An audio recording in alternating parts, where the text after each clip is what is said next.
జరగబోయే లోక్సభ ఎన్నికల్లో గెలిపే లక్ష్యంగా ప్రారంభించిన బీజేపీ విజయ సంకల్ప యాత్రపై వరంగల్ జిల్లా నర్సంపేట పట్టణంలోని సిటిజన్ క్లబ్లో నేతలు మీడియా సమావేశం నిర్వహించారు. ఈ సమావేశంలో మాజీ ఎమ్మెల్యే మార్తనేని ధర్మారావు మాట్లాడుతూ 25వ తేదీన భద్రాద్రి కొత్తగూడెం నుండి మొదలైన విజయ సంకల్ప యాత్ర మహబూబాద్ జిల్లా, వరంగల్ జిల్లా, ములుగు జిల్లా వరకు యాత్ర జరుగుతుందని, ప్రత్యేకంగా ఎంపీ 17 సీట్లు గెలిపే ధ్యేయమని తెలియజేశారు.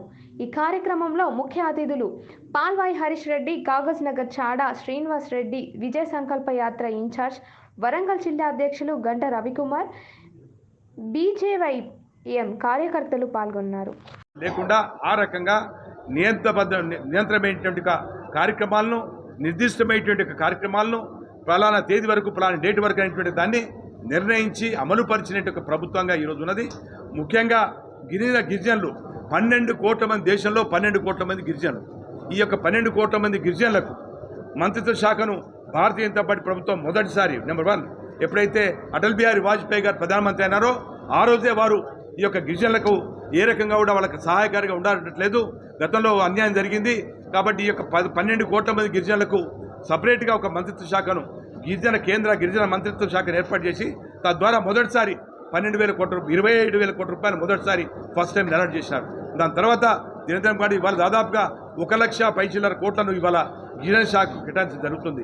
తద్వారా గిరిజనులకే నేరుగా అందటం కోసం, వాళ్లకు లబ్ధి చేరుకుంటం కోసం చేసే ప్రయత్నంలో భారతీయ జనతా పార్టీ సఫలీకృతమవుతుంది. కాబట్టి ఈరోజు పార్లమెంట్లో అధిక శాతం ఎంపీలు గిరిజనులు, పార్లమెంట్లో అధిక శాతం ఎస్సీలు గిరిజనులు.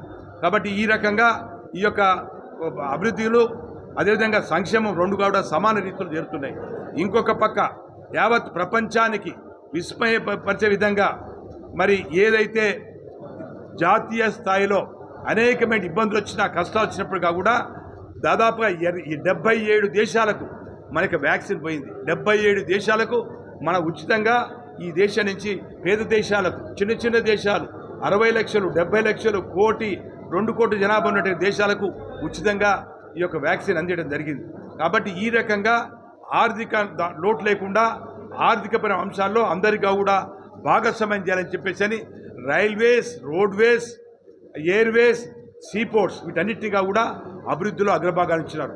కాబట్టి మన రాష్ట్రానికి వరకు వచ్చినప్పుడు మన రాష్ట్రంలో దాదాపుగా 57,000 కోట్ల రూపాయలు, 57,000 కోట్ల రూపాయలతోటి ఇవాళ జాతీయ రహదారులు, గతంలో కాంగ్రెస్ ప్రభుత్వం హయాంలో కేవలం 9,000 కోట్ల రూపాయలు, స్వాతంత్రం వచ్చినప్పటి నుంచి మొదలు పెడితే చివరికి 2014 వరకు కూడా 9,000 కోట్ల రూపాయలతో మాత్రమే ఈ యొక్క జాతీయ ఏదైతే రహదారులు నిర్మాణం చేశారు. ఇవాళ 55,000 కోట్ల రూపాయల యొక్క జాతీయ రహదారుల యొక్క నిర్మాణం ఒకేసారి జరుగుతుందంటే అభివృద్ధిలో ఎంత స్పీడప్ ఉందనే విషయం తెలుసుకోవచ్చు. అదే కాకుండా 3వ లైన్ మద్రాస్ నుంచి జీటీ లైన్ ఏతుందో, 3rd లైన్ను ఢిల్లీ టు జీటీ అంటే మెడ్రాస్ స్టేట్ వరకు చివరికి దేశంలో మొదటి రాజధాని నుంచి మొదలు పెడితే చివరి వరకు కూడా మరి 3rd లైన్ ఏర్పాటు చేస్తున్నారు. ఈ 3rd లైన్ మొత్తం కూడా డెడికేటెడ్ వరకు అంటే సరుకు రవాణా, వ్యవసాయదారులు పంటలు పండించిన దానికి, అదేవిధంగా ఫ్యాక్టరీ యొక్క ఉత్పత్తులు, అదేవిధంగా కర్మాగారాలకు చేరవేసిన ముడి సరుకులు, వాటి విషయంలో వాటికి అన్నిటికీ కూడా 100% సేఫ్ జోన్గా ఏర్పాటు చేసి ఆ యొక్క లైన్ను దానికి డెడికేట్ చేయడం జరుగుతుంది.